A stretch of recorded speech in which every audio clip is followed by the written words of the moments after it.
தர்மேந்திர பிரதான் பதவி விலகி இருப்பதாக ஒரு செய்தி வந்திருக்கிறது. நீட் வேணான முதல் குரல் தமிழகத்திலிருந்து வந்த குரல் தான். நம்ம முதலா ஆரம்பித்த போராட்டம் இன்னைக்கு நாடு முழுவதும் எதிரொலிக்க துவங்கி இருக்கிறது. நீட்டுடைய எக்ஸாம் ஸ்கேம் இல்ல, நீட்டே ஸ்கேம் அப்படிங்கறதா உண்மை.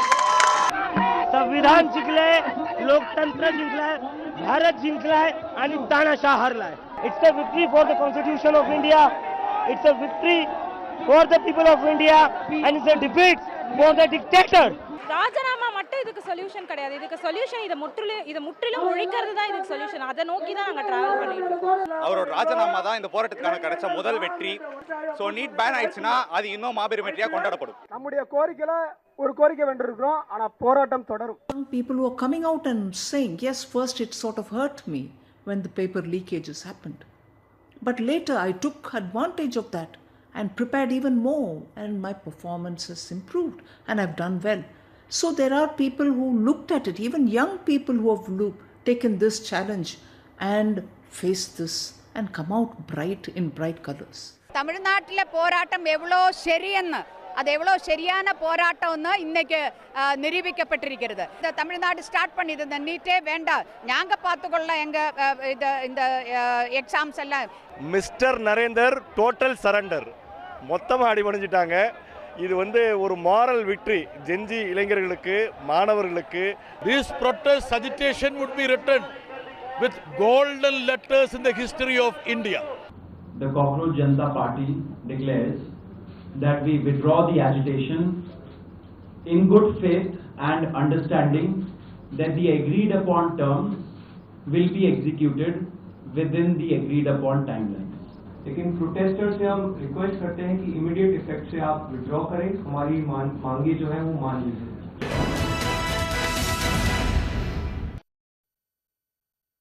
வணக்கம், இது கேள்வி களம். நாடு முழுவதும் எழுந்த இளைஞர் கிளர்ச்சியை அடுத்து கல்வி அமைச்சர் தர்மேந்திர பிரதான் பதவி விலகியிருக்கிறார். அவருடைய விலகலை தொடர்ந்து போராட்டத்தை திரும்ப பெறுவதாக அந்த இயக்கம், கரப்பான் பூச்சி மக்கள் இயக்கம் அறிவித்திருக்கிறது. ஒரு அமைச்சரின் ராஜினாமாவுக்காக நடத்தப்பட்ட போராட்டமாக இது பார்க்கப்பட்டாலும், அத்தோடு அந்த போராட்டம் முடிவுக்கு வந்தது என்று கருதப்பட்டாலும், இந்த போராட்டம் இந்திய அரசியல் அரங்கில் 21ஆம் நூற்றாண்டில், குறிப்பாக நரேந்திர மோடி அவர்கள் பிரதமராக பதவியேற்ற பிறகு கடந்த 13 ஆண்டுகளில் நடந்த அரசியல் நிகழ்வுகளில் ஒரு குறிப்பிடத்தக்க ஒரு அம்சமாக இது பார்க்கப்படுகிறது. விவசாயிகள் போராடினார்கள். கொரோனா காலகட்டத்தில் லட்சக்கணக்கான வெளி மாநில ஊழியர்கள், தொழிலாளர்கள் நடந்தே செல்லும் அவலம் ஏற்பட்ட போது, ரயில் விபத்துகள் நடந்தபோது, ஹர்தீப் சிங் புரி என்கிற அமைச்சர் அவர் மீது பல்வேறு புகார்கள் எழுந்த நேரத்திலெல்லாம் அந்த எந்த புகார்களுக்கும் அவர்கள் செவிசாய்க்கவில்லை. விவசாயிகள் போராட்டம் ஓராண்டு காலம் நீடித்தது. தேர்தல் நெருங்கும் நேரத்தில் பிரதமர் பேசினார். ஆனால் இந்த போராட்டம் முகம் தெரியாத, தலைமை யாரென்று அறியாத இளம் தலைமுறை ஒருங்கிணைந்து நடத்திய ஒரு போராட்டம். ஒரு குறிப்பிட்ட பிரச்சனைக்காக இது எழுந்த எழுச்சி என்று பார்த்தாலும் கூட, இது இளைஞர்களிடையே ஏற்பட்டிருக்கக்கூடிய ஒரு அவநம்பிக்கை, ஆட்சியாளர்கள் மீது அவர்களுக்கு இருக்கக்கூடிய அதிருப்தியின் உச்சம், இதன் வெளிப்பாடு என்றெல்லாம் கூட பல கோணங்களில் இதை பார்ப்பதற்கான வாய்ப்புகள் இருக்கின்றன. இதுவரை எதிர்க்கட்சிகளை நாடாளுமன்றத்தை முடக்கக்கூடிய தருணத்தில் எதிர்க்கட்சிகளின் கோரிக்கையை ஏற்று கூட ஒரு அமைச்சரை பதவி விலக அனுமதிக்காத, சம்மதிக்காத மோடி அரசு இப்போது இளைஞர்கள் போராட்டத்திற்கு தலைவணங்கி இருக்கிறது, பணிந்திருக்கிறது. முன்பெல்லாம் இது ஒன்றும் மன்மோகன் சிங் தலைமையிலான ஐக்கிய முற்போக்கு கூட்டணி அரசாங்கம் அல்ல. புகார் எழுந்தவுடனே எதிர்க்கட்சிகள் நாடாளுமன்றத்தை முடக்கினால், ஊடகங்கள் கேள்வி எழுப்பினால் ராஜினாமா செய்ய சொல்வதற்கு இது என்டிஏ அரசு, எங்கள் அரசில் எந்த அமைச்சர்களும் ராஜினாமா செய்ய மாட்டார்கள் என்று ராஜ்நாத் சிங் சில காலத்திற்கு முன்பு உறுதிப்பட சொன்னார். இப்போது அந்த உறுதி தகர்ந்திருக்கிறது. இளைஞர்களுடைய போராட்டம் என்பதற்கு ஒரு பெரும் வெற்றி கிடைத்திருக்கிறது. ஆனால் கல்வி சார்ந்த சீர்திருத்தங்கள் குறித்து அரசோடு தொடர்ந்து பேசுவோம் என்று அந்த இயக்கம் சொல்லியிருக்கிறது. நீட் பிரச்சனைக்கு இது தீர்வல்ல. இந்தியா முழுவதும் நீட் எதிர்ப்புக்கு சொல்லும் காரணம் வேறு, 10 ஆண்டுகளாக தமிழ்நாடு சொல்லி வரக்கூடிய காரணம் வேறு.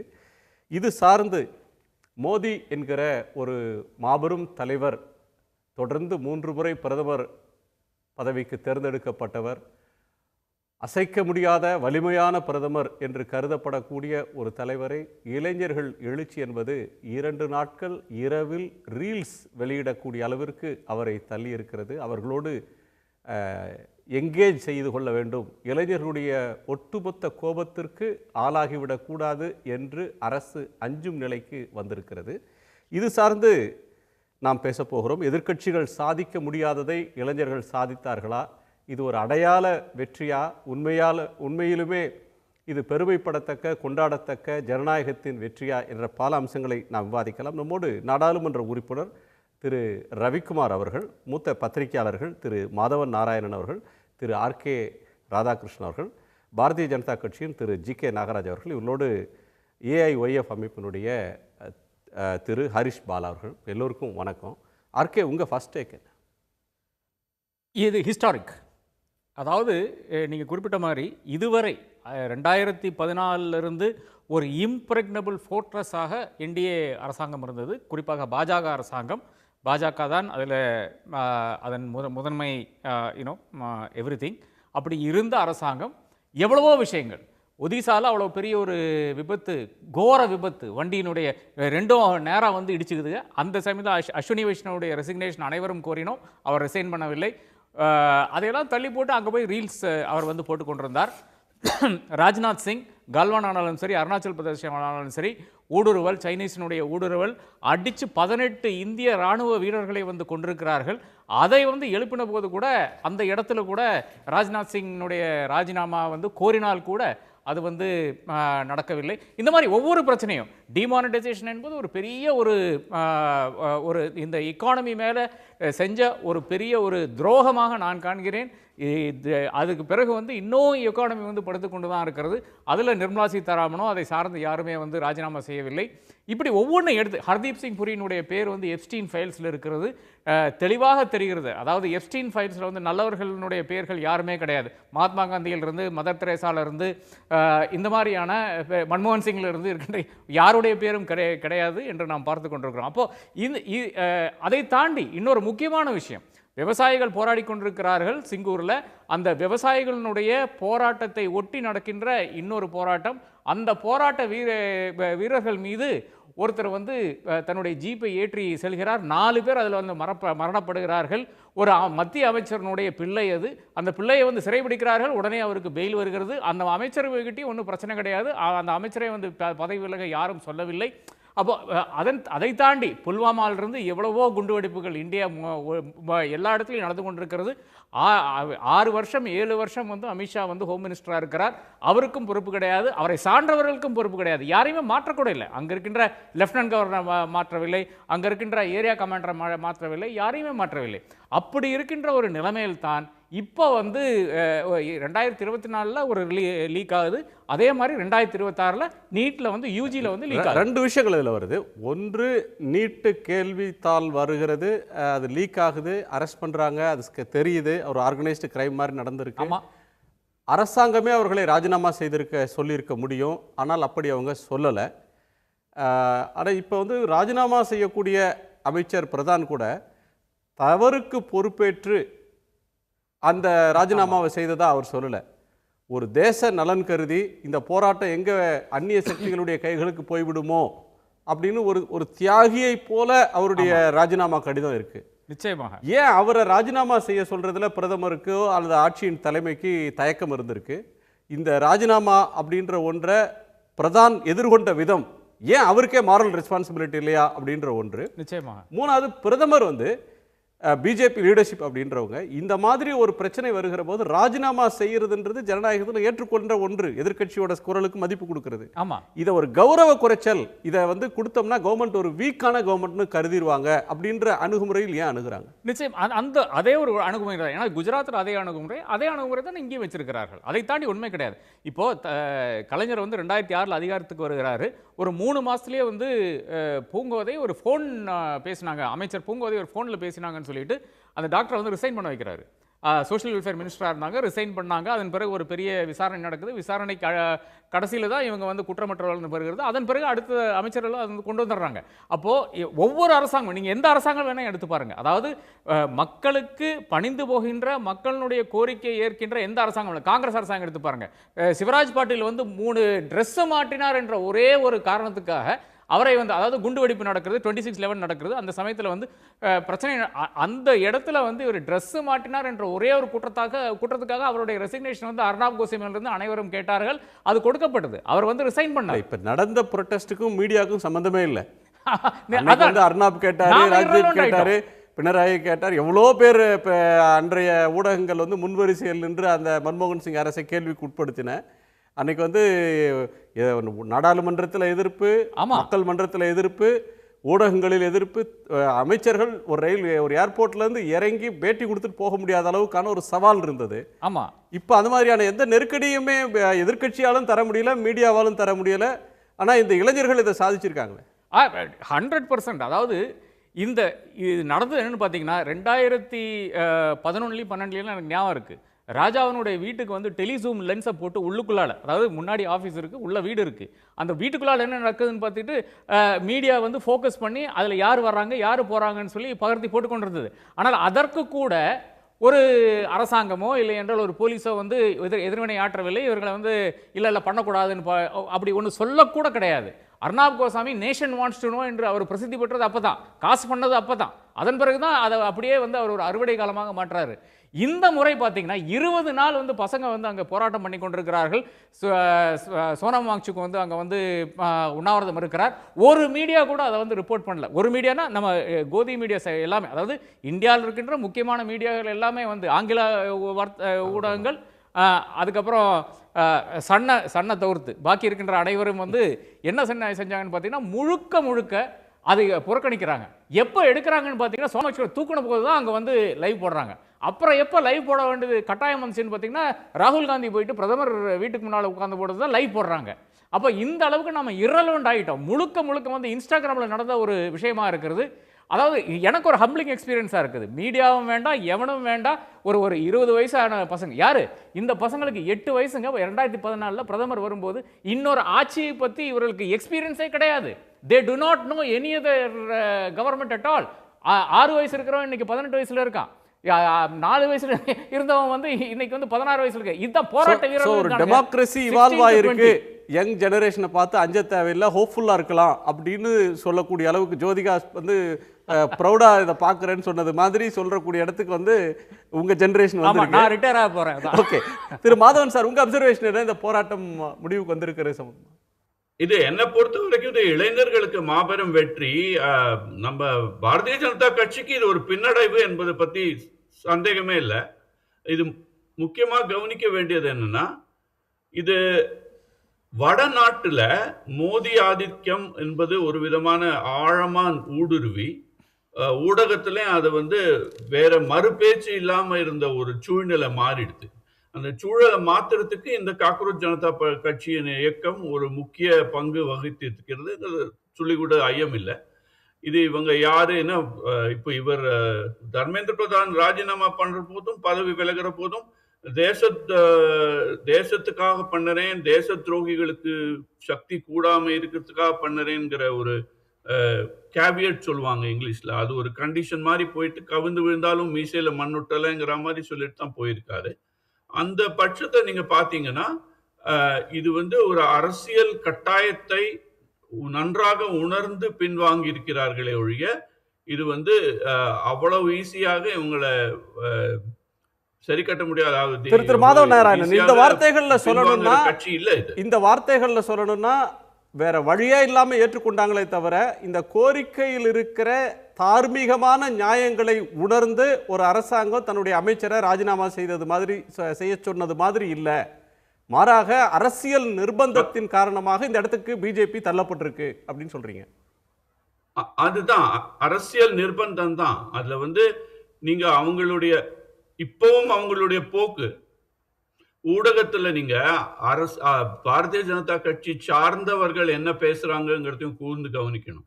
இப்ப இன்னமும் அவங்களுடைய வாட்ஸ்அப் புரட்சி நடந்துட்டு இருக்கு. இங்க இன்ஸ்டாகிராம் மூலமாக ஒரு விதமாக தோக்கடிக்கப்பட்டிருக்கார்கள். எப்படி தமிழகத்துல விஜய் ரீல்ஸ் மூலமா ஜெயிச்சார்னு பேசிக்கிற மாதிரி இங்க இன்ஸ்டாகிராம் மூலமாக மோடி வேற வழி இல்லாமல் இளைஞர்கள் எல்லாம் ஒரு திரண்டு வந்ததுனால ஒரு பின்வாங்கியிருக்காருன்னு சொல்லணும்.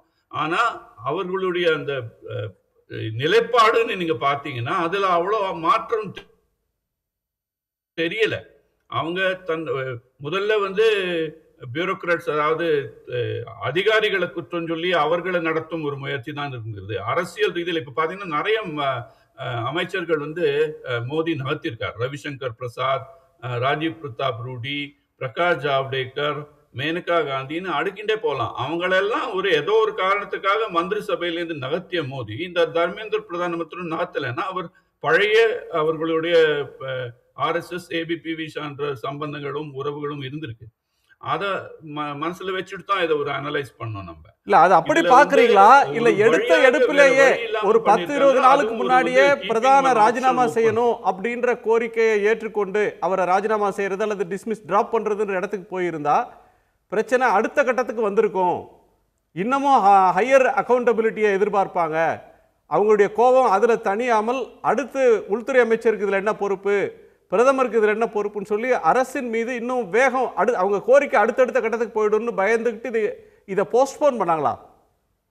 இதை டிராக் பண்ணி கடைசியா தர்மேந்திர பிரதான் ரிசைன் பண்ணா போதுன்ற இடத்துக்கு இளைஞர்கள் வந்துட்டா போதுன்ற இடத்துக்கு வந்தாங்களா? ஆமா ஆமா, இல்ல கவனிச்சீங்கன்னா வலதுசாரி போக்கிலேயே ஒரு உலகத்திலேயே பார்க்கலாம். அவங்களுடைய அப்ரோச்சே என்னன்னா ஒரு மாதிரி ராணுவ அப்ரோச். அதாவது இவங்களுக்கு இடம் கொடுத்துட்டா இவங்க இன்னும் எகிருவாங்கங்கிற ஒரு மனோநிலையோட ஒரு உளவியல் ரீதியில அதை பார்த்தேன்னா அப்படித்தான் போவாங்க அவங்க. ஸோ அதை மனசுல வச்சுட்டு தான் இதை கவனிக்கணும். அதாவது ஒரு டாக்டிக்கல் ரிட்ரீட்பாங்க ராணுவத்துல, ஒரு விதமான பின்வாங்குதல். ஆனால் அதில் தோல்வி அல்ல, இது நன்றாக யோசித்து செயல்பட வேண்டும், இந்த கணத்தில் நாம் விட்டு கொடுக்க வேண்டும் என்ற ஒரு எண்ணத்தோடு தான் பண்ணியிருக்காங்களே ஒழிய இது ஒரு உணர்ச்சி பூர்வமான ராஜினாமாவா எனக்கு தோணல. ஆனா மக்களுக்கு நடுவுல பிம்பமும், குறிப்பாக இந்த இப்பதான் ஒரு மீம் பார்த்தேன், 20 நாளுக்காக இன்னும் நீங்க டிலே பண்ணினதுனால அதுக்குள்ள இளைஞர்கள் இன்னும் முன்னேறி ஊடகத்தெல்லாம் இப்போ மோடி சார்ந்த ஊடகமும் ஜந்தர் மந்தருக்கு இளைஞர்களோட குரலை கேட்கும் ஒரு நிர்பந்தத்தை ஏற்படுத்தி விட்டு போயிருக்கிறது. அதுக்கு மேல நீங்க பாத்தீங்கன்னா இந்த சிஜேபியோட தலைமையும் ஒரு விதமா கரெக்டா எழுத்து மூலமாக வாக்கு வாங்கியிருக்காங்க இதெல்லாம் பண்ணணும்னு. அதுவும் ஒரு விதமான வெற்றி தான் இளைஞர்களுக்கு. அப்போ இது அரசியல் மயமாக்கப்பட்டிருக்கிறது என்பது உண்மை. அது மற்ற கட்சிகள், காங்கிரஸ், சமாஜ்வாதி பார்ட்டி, ஆம் ஆத்மி எல்லாரும் தன்னுடைய போக்குல உள்ள நுழைஞ்சிருக்காங்க. ஆனா இது அதோட சூட்டே உணர்ந்திருக்காங்க. அப்புறம் முக்கியமா இது நம்ம ஞாபகம் வச்சுக்க வேண்டிய விஷயம், இது கூட்டணி ஆட்சி. ஒரு விகசித் பாரத்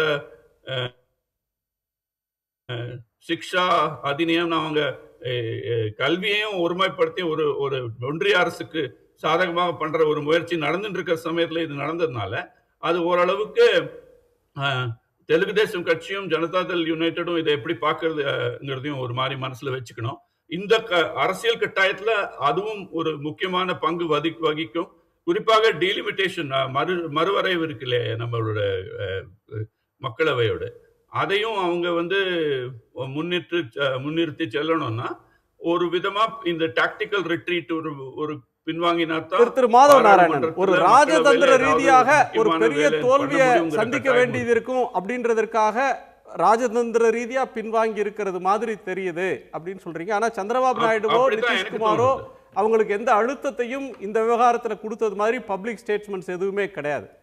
இந்த போராட்டத்தில் இன்னொரு முக்கியமான விஷயம் நான் உங்கள்கிட்ட கேட்க விரும்புறது, பொதுவாக இந்த மாதிரி அரசுக்கு எதிரான எந்த விதமான போராட்டம் வந்தாலும் ஒரு விமர்சனத்தை ஆட்சி எளிதாக சொல்லுவாங்க. ஒன்று ஆன்டி நேஷனல்ஸ், தேச விரோதிகள். இரண்டாவது, வெளிநாட்டு பணத்தை வாங்கி இந்தியாவில் ஒரு நிலையான அரசை மோடி கொடுத்துட்டு இருக்கிறாரு. அந்த அரசை கவிழ்க்கிறதுக்கு வெளிநாட்டு பணத்தை வச்சு நடக்கிற சதி அப்படின்னு ரெண்டை சொல்லுவாங்க. ஆனால் அந்த விமர்சனம் இதில் லேசாக சொல்ல பார்த்தாங்க, அது எடுபடலை. மாறாக இளைஞர்கள், போராடுற இளைஞர்கள் கையில் தேசிய கொடி, அம்பேத்கர் படம், காந்தி படம் அல்லது ஒரு அரசியல் சட்ட புத்தகம், இப்படி இந்த போராட்டத்தை அதை எதிர்கொள்கிற இடத்துக்கு இளையம் தலைமுறை அந்த பிளே புக் வந்து மாறிடுச்சா?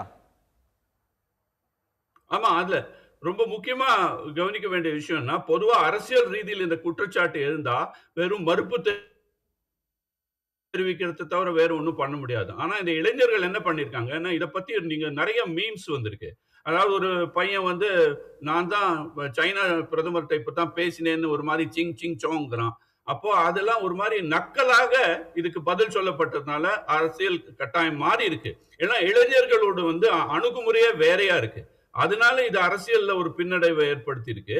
அப்புறம் இன்னொன்னு கவனிக்க வேண்டியது என்னன்னா, இந்த அந்த குற்றச்சாட்டுகள் இன்னும் மாறலையே ஒழிய, அந்த இளைஞர்களுக்கு நடுவுல அதோட நம்பிக்கை போயிடுச்சுங்கிறத பத்தி ஒரு சந்தேகமும் இல்லை. ஏன்னா இது ஒரு மாதிரி படிச்ச இளைஞர்கள் வெறும் டில்லியில் மட்டும் இல்லை, நாடு முழுய அளவளாவிய ஒரு இயக்கமாக பண்ணியதுனால இது இது பொலிட்டிக்கல் கம்யூனிகேஷன் பாங்களே, பரப்புரையிலையும் விளம்பரத்திலையும் ஒரு முக்கியமாக பாரதிய ஜனதா கட்சிக்கு இருந்த கையோங்கின பொசிஷன் போயிடுதுன்னு தான் நான் நினைக்கிறேன். அதனால வர நாட்டுல இது வந்து நீங்க சொல்ற மாதிரி அம்பேத்கர் படமும் அரசியல் சாசனத்தையும் கையில வச்சது போக ஒரு விதமான நடுநிலையிலிருந்தோ அல்லது எதிர்வினையாகவோ பேசும் வாய்ப்புகள் கூடியிருக்கிறன. அதனால அதையும் நம்ம மனசுல வச்சுன்னு பாத்தீங்கன்னா இது ஜனநாயகத்துக்கு ஒரு வெற்றின்னு பார்க்கலாம். அதாவது நம்ம ஒரு சர்ச்சையும் விவாதங்களும் எதிர்வினைகளும் ஜனநாயகத்தில் ஒரு சாதாரண விஷயம்னு இப்பதான் 12 வருஷத்துக்கு அப்புறம் திருப்பி ஒரு மாதிரி எஸ்டாப்ளிஷ் ஆன மாதிரி ஒரு இமேஜ் ஏற்படுது. ஒரு நீண்டகால பத்திரிகையாளரா பல ஆட்சி மாற்றங்கள், நம்பிக்கை வாக்கெடுப்புகளை பார்த்த ஒருத்தருக்கு ஒரு 10 வருஷம் இந்த மாதிரியான ஒரு ஜனநாயகத்தில் இருந்த ஒரு டெமோக்ரஸி, ஒரு வைப்ரன்சி போனது திரும்ப வந்தது மாதிரி ஒரு ஃபீல் உங்களுக்கு என்னால் புரிஞ்சிக்க முடியுது. திரு ஜி.கே. நாகராஜ், பிஜேபிக்கு கிளம்பணும். தேங்க்யூ. பிஜேபிக்கு வந்து இது ஒரு பின்னடைவு. பிஜேபி முன்னெடுத்த பரப்புரை அப்படின்றது கடந்த காலத்தில் பெற்ற வெற்றியை பெறலை. அரசியல் ரீதியான பின்னடைவு. பிரதமர் மோடிக்கு அவருடைய கை முன்பு ஓங்கி இருந்தது, இப்ப சரிந்திருக்கு, கேலிக்கும் கிண்டலுக்கும் ஆளாகி இருக்கிறது அப்படின்ற விமர்சனங்களை முன்வைக்கிறாங்க. இது ஜனநாயகத்துக்கு கிடைத்த வெற்றின்னு சொல்றாங்க. உங்க பார்வை? அனைவருக்கும் வணக்கம். பாரதிய ஜனதா கட்சியில் இருக்கிற ஒவ்வொரு நிர்வாகிகளாகட்டும், அமைச்சர்களாகட்டும், பாரத பிரதமர் நரேந்திர மோடி ஆகட்டும், எல்லாருமே தேசபக்தர்கள் தான், தேசத்தின் சேவகர்கள் தான். எங்களுக்கெல்லாம் வெற்றி தோல்வி கிடையாது. எங்களுக்கு தேசம்தான் வெற்றி. தேசத்துக்கு வெற்றி வரும் என்றால் எங்களுக்கு வெற்றி. மாணவர்களும் தேசிய கொடியை தான் போராடுறாங்க. தனிப்பட்ட வகையில் எந்த ஒரு ஈகோவும், மாணவர்களும் தேசிய கொடியை கையில் ஏந்திட்டு தான் போராடுறாங்க. நீங்க சொன்னது. அதனால தான் இன்னைக்கு உரிய மரியாதை கிடைத்திருக்கிறது. அதனால தான் இன்னைக்கு இந்த போராட்டம் ஒரு நல்ல நிலையில் வந்திருக்கிறது. நேற்று 20ஆம் தேதி அன்னைக்கு ராகுல் காந்தி கலந்துக்கிட்டார், எதிர்கட்சியில் கலந்துக்கிட்டாங்க. அந்த மாணவர்கள் பாராளுமன்றம் நோக்கி போகலை. பாராளுமன்றம் நோக்கி போனது யார் அப்படிங்கிறது தெரியும் எல்லாத்துக்கும். இன்றைக்கி அந்த அந்த மாணவர்களுக்குரிய மரியாதையை அரசு கொடுத்துருக்கிறது. இன்றைக்கி அந்த மாணவர்கள் நலன் முக்கியம், இளைஞர் நலன் முக்கியம் அப்படிங்கிறது மட்டும் இல்லைங்க. இன்றைக்கி லட்சக்கணக்கான ஆயிரக்கணக்கான பெற்றோர் மனதில் மகிழ்ச்சி வந்திருக்கிறது. தன்னுடைய மகன், தன்னுடைய மகள் தூண்டப்பட்டு இந்த போராட்டத்தில் போயிருந்து கூட என்ன நடக்குமோன்னு பயந்துட்டு இருந்தாங்க. அத்தனைக்கும் ஒரு முடிவு கொடுத்து அந்த எல்லைகளுக்கு வீடு திரும்பி இருக்கிறாங்க. அவனுடைய எதிர்கால வாழ்க்கையை நோக்கி அடுத்த கட்டத்துக்கு போக ஆரம்பிச்சிருக்காங்க. இது மிகப்பெரிய மரியாதையை பெற்றோர்கள் மத்தியில், மக்கள் மத்தியில் பாரத பிரதமர் நரேந்திர மோடி அவர்களுக்கு ஏற்படுத்தி இருக்கிறது. இன்னைக்கு அந்த போராட்டம் தொடர்ந்து என்ன இருக்கு நீங்க நினைச்சு பாருங்க. அவங்க நீட்டை வேண்டான்னு சொல்ல, அவங்க என்ன சொன்னாங்க, நீட் முறைகேடு நடந்திருக்கிறது. முறைகேடு இப்போ நடக்கலைங்க, 190 முறை பேப்பர் லீக் ஆயிருக்கு. ராகுல் காந்தியே கோட் பண்ணியிருக்கார். ஏறக்குறைய 152 முறை பேப்பர் லீக் ஆயிருக்கு. 40 முறை காங்கிரஸ் காலத்தில் ஆயிருக்கு, நடந்திருக்கிறது. ஒரு அமைச்சர் பதவி விலகியதுனால அது சரியாக இருந்தால் அது எப்போ சரியாக இருக்கணும். ஆனாலும் கூட இன்றைய நிலையில் இந்த இளைஞர்கள் போராட்டம் இன்னைக்கு பிரதமர் மனசில் இடம் பிடிச்சிருக்குது, ஒரு ஆழ்ந்த ஒரு தாக்கத்தை ஏற்படுத்தி இருக்கிறது. இது வரவேற்கப்பட வேண்டிய விஷயம், இது தொடரணும். இன்னைக்கு கடந்த முறை தமிழ்நாட்டில் ஆட்சி மாற்றம் ஏற்பட்டது, அது இளைஞர்களுடைய மாற்றத்தால் ஏற்பட்டது. திமுக ஆட்சி அகற்றப்பட்டது. இதே போல இன்னும் சொல்லலாம். நீங்கள் அமைச்சர் முன்னாள் அமைச்சர் நேற்று 850 கோடி ஊழல் பண்ணாங்க. இந்த போராட்டம் அதுக்கும் வரணும், இளைஞர்கள் அதை நோக்கியும் போராடணும். இது வரவேற்குரியது. இந்த மாதிரி இளைஞர்கள் ஜென்சி மக்கள் அரசியல் விழிப்புணர்வோடு தெளிவோடு போராடினாங்க அப்படின்னா இந்த நாடு எங்கேயோ போயிடும். நல்ல விஷயத்தில் இருக்கணும், அதைத்தான் பிரதமர் விரும்புகிறார். அதுக்காகத்தான் இரவெல்லாம் முழிச்சுக்கிட்டு இதை ஊக்குவிக்கிறார். இந்த மாதிரியான நல்ல செயல்பாடுகள் ஆயுதம் இல்லாம அண்ணன் போராடிய அமைதி வழியில் போராடின அன்ஆர்ம்டு யூத்ஸ் அவங்க மேல ஆயுதமேந்தி போராடுறவங்களை எதிர்கொள்றது மாதிரி காஷ்மீர் பள்ளத்தாக்கில் வந்து பெல்லட் குண்டுகளால் தொலைப்பாங்க. அது மாதிரி வன்முறையை கட்டவிழ்த்து விட்டுச்சு போலீஸு. இன்னைக்கு வரையிலும் அதுக்கு யாரும் உள்துறை அமைச்சரோ யாருமோ இது வரையும் விளக்கம் கொடுக்கல. ஆனால் இதை பிரதமர் வரவேற்கிறாரு, இந்த போராட்டத்தை பிரதமர் வந்து மதிக்கிறாரு அப்படின்னு சொல்றீங்களே, மதித்தால் ஏன் முத நாளே தடியடி நடத்தி அவங்களை கலைக்க செய்திருக்கணும்? இவ்வளவு நாள் போராடவே விட்டுருக்கூடாது. அவர் 20ஆம் தேதி அன்னைக்கு நடந்த போராட்டத்தில் யாரெல்லாம் கலந்துக்கிட்டாங்க, அந்த போராட்டத்திற்கு அப்புறம் மாணவர்கள் எப்படி ஒதுங்கி இருந்தாங்க, அன்னைக்கு அந்த போராட்ட தலைவர் எங்கே போயிருந்தார், மீண்டும் வந்து அமர்ந்து என்ன சொன்னார், இதையெல்லாம் நீங்கள் கவனிச்சு பாருங்க. மாணவர்கள் போய் நட்டாஜி அவர்கிட்ட என்ன பேசினாங்க, என்ன கோரிக்கை வைத்தாங்க, யார் கலந்துக்கிட்டாங்க, நோக்கம் என்னவாக இருந்தது, இதையெல்லாம் பார்க்கணும். இதுதான் சொல்கிறேன், இது அரசியல் விழிப்புணர்வுன்னு நினைக்கிறேன் நான். இந்த மாதிரியான ஒரு விழிப்புணர்வு வர்றப்ப இதை பாராட்ட வேண்டியது தேசத்தின் நலன், இளைஞர் நலன். இல்ல திரும்ப திரும்ப சொல்றேன், ஒரு தேச விரோதிகள் கையில ஒரு இளைஞர் கூட்டம் சென்று விடக்கூடாது. அது இளைஞர்கள் மட்டுமல்ல, லட்சக்கணக்கான பெற்றோர்களுக்கு மனவேதனை. இந்த போராட்டம் தொடர்ந்து என்ன நடக்குது, இந்த போராட்டத்துடைய எசன்ஸியா நீங்க உள்வாங்கிக்கல அப்படின்னு தானே சார் இதுல தோணுது. பிரதானுடைய அறிக்கையுடைய எக்ஸ்டென்ஷன் மாதிரி உங்களோட பேச்சு இருக்கு. இந்த போராட்டத்தில் இருக்கிற தார்மீகமான நியாயத்தையோ அந்த இளைஞர்களுடைய நியாயமான ஆதகத்தையோ அதில் எந்த அரசியல் கட்சி சார்பில்லாமல் பொதுவான நோக்கத்துக்காக இளைஞர்கள் வந்து சுயமாக வந்து போராடினதையோ நீங்கள் ரெகக்னைஸே பண்ணல. மாறாக யார் கையிலையோ போயிட்டாங்க, தவறாக திசை திருப்பப்பட்டாங்க, தவறாக வழிநடத்தப்பட்டுட்டாங்க. சார் பண்ணனால தான் நான் தான் சொல்கிறேன், அதுக்கு மரியாதை கொடுத்ததுனால தான், பண்ணியதுனால தான் இன்னைக்கு அமைச்சர் அவர்கள் ராஜினாமா செய்திருக்கிறார். அவருடைய கோரிக்கை ஏற்றுக்கொள்ளப்பட்டிருக்கிறது. இளைஞர்களுக்கு ஊக்குவிக்கும் இது மாதிரியான போராட்டங்கள் நடத்துவது நியாயமானது. இது பூசல்ல முறைகேடு. பிரதானவர்கள் பொறுப்பேற்றுக்கிறாரு. இது அதிகாரிகள் அரசியல் ரீதியாக நடைபெற்ற தவறாக இருந்தாலும் கூட, இது பியூரோக்ராட்டிக்கான தவறாக இருந்தாலும் கூட, 47 பேரை பதவியிலிருந்து நீக்கி இருந்தால் கூட, 13 பேரை சிறையில் அடைத்திருந்தாலும் கூட, கடுமையான சட்டங்களை 10 கோடி வரைக்கும் அபராதம், 10 ஆண்டுகள் வரை சிறை என்று சொல்லியிருந்தாலும் கூட, விரைவான நீதிமன்றம் அமைக்கப்பட்டிருந்து என்று சொல்லியிருந்தும் கூட, இதையெல்லாம் தாண்டியும் இந்த மாணவர்களுடைய இந்த போராட்டத்துக்கு மதிப்பு கொடுக்குறோம் அப்படின்னா, இந்த போராட்டம் நியாயமாக சரியான முறையில் இப்பொழுது சென்று கொண்டிருக்கிறது. நீங்கள் சோனம் அவரிலிருந்து அதேபோல் நம்முடைய உண்ணாவிரதம் இருந்தார், அவரும் முடிச்சிட்டார், அவரும் ஏற்றுக்கொண்டார். இதெல்லாம் நடந்ததுக்கப்புறம் ஒரு சுமூகமான முறையில் எந்த ஒரு ஈகோவும் இல்லாமல் இது நாட்டு நலன் கருதி எடுக்கப்பட்ட முடிவு. இதுக்கு முன்னாடி நம்ம எடுத்தோம் விவசாய சட்டங்கள் பஞ்சாபில் மிகப்பெரிய புரட்சிகரமாக அது மாறிய பொழுது, போராட்டமாக மாறிய பொழுது நாட்டின் நலன் கருதி முடிவெடுத்தோம். இன்னைக்கு வரைக்கும் நம்ம அதை திரும்பி இம்ப்ளிமெண்ட் பண்ணல. ஏனென்றால் அது பஞ்சாபில் அது ஒரு மிகப்பெரிய பிரச்சனையை உருவாக்கும், தேசத்திற்கான ஒரு மிகப்பெரிய பங்கத்தை உண்டாக்குங்கிற நிலைப்பேரில் அதை விட்டுட்டோம். அதை ஓகே. அதே போல இந்த மாதிரியான போராட்டங்கள் நிச்சயமாக இளைஞர்களை பாதிக்கும். பல லட்சக்கணக்கான இளைஞர்களை இது வந்து ஒன்று சேர்க்கூடிய நிலைமையில் இன்னைக்கு எதிர்க்கட்சியில் இருக்கிறாங்க, தேச விரோதத்தில் இருக்கிறாங்க காரணத்திற்காகத்தான் இந்த முடிவு எடுக்கப்பட்டிருக்கிறது. நன்றி சார். அதற்கு முன்னாடி பல விதமான எல்லா வகையான கொடுத்த பின்புதான் விவசாயிகள் போராட்டத்தை பற்றி நாகராஜ் அவர்கள் சொன்னாங்க. விவசாயிகள் போராடின நாளில் பிரதமர் ராஜ்யசபையில் ஆற்றின உரை 2021 வந்து ரொம்ப முக்கியமான ஒன்று. அவர் வந்து புதுசாக ஒரு வார்த்தையை கண்டுபிடிச்சார், அந்தோலன் ஜீவி. அது போராடுறத ஜீவிதமாக வச்சுருந்தவங்க.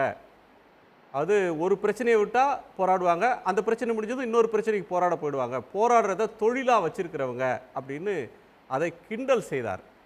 இதே ஜந்தர் மந்தரில் இந்தியா முழுக்க வந்து ஏதேனும் ஒரு காரணத்திற்காக யாரேனும் போராடி கொண்டிருப்பார்கள், இந்த போராட்டம்லாம் முடிவுக்கு வந்துருச்சு அப்படின்லாம் சொன்ன காலம் உண்டு. இன்னைக்கு அதே ஜந்தர் மந்தர் இந்தியாவினுடைய கவனத்தை, உலகத்தின் கவனத்தை ஈர்த்திருக்கு. ஆனால் நீட் பிரச்சனை முழுமையாக இதில் முடிவுக்கு வரலை நம்ம பொறுத்தவரையிலும். உங்கள் பார்வை இதில் என்ன திரு ரவி?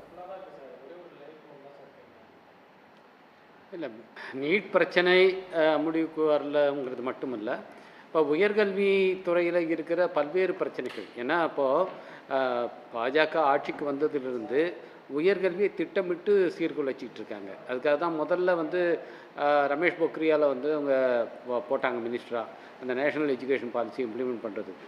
அவர் அந்த அளவுக்கு சரியாக ஹேண்டில் பண்ணலன்னு சொல்லிட்டு அவரை மாற்றிட்டு தான் தர்மேந்திர பிரதானை வந்து கொண்டு வந்தாங்க. அதிலிருந்து இப்போ 2026 வரைக்கும் 2021 தர்மேந்திர பிரதான் தான் கல்வி அமைச்சராக இருந்து அவர் செய்த ஒரு விஷயம் என்னன்னா, இந்த உயர்கல்வியை ஒட்டுமொத்தமாக சீர்குலைச்சது தான். அதுதான் ஆர்எஸ்எஸ் உடைய திட்டம். அதை தான் அவர் வந்து இன்னைக்கு செயல்படுத்திட்டு இருக்கார். இன்னைக்கு அந்த கல்விக் கொள்கையுடைய உள்ளார்ந்த விஷயமே ஏழை எளிய மக்கள், பிற்படுத்தப்பட்ட பட்டியல் சமூக மக்கள், இவங்க எல்லாம் வந்து கல்வியிலிருந்து அப்புறப்படுத்தப்பட வேண்டும். இதுதான் அந்த கல்விக் கொள்கையுடைய கோரான பாயிண்ட். இதை நான் வந்து கஸ்தூரி ரங்கன் அவர் தான் அதை ட்ராப் பண்ணவர். அவர்கிட்டே நான் கேட்டேன், இது வரைக்கும் இருந்தது எல்லாம் ட்ராப் அவுட்டை குறைக்கிறத பற்றி பேசுவாங்க, நீங்கள் ட்ராப் அவுட்டை அதிகப்படுத்துறதுக்கான வழி இதில் செஞ்சுருக்கீங்களா ஏன்னு கேட்டேன். நீங்கள் கவர்மெண்ட்டிட்ட நான் சப்மிட் பண்ணிவிட்டு அங்கே போய் கேளுங்கன்னு சொன்னார். அந்த மாதிரியான ஒரு கொள்கையை இங்கே இம்ப்ளிமெண்ட் பண்ணுறதுக்காக கொண்டு வரப்பட்டவர் தான் வந்து தர்மேந்திர பிரதான். இப்போ அந்த பிரச்சனைகள் அவங்க இன்னைக்கு எதெல்லாம் காலி பண்ணியிருக்காங்கங்கிறது ஒரு பெரிய லிஸ்ட் இருக்குது. இப்போ யூஜிசியை காலி பண்ணி ஒரு சட்டம் கொண்டு வராங்க.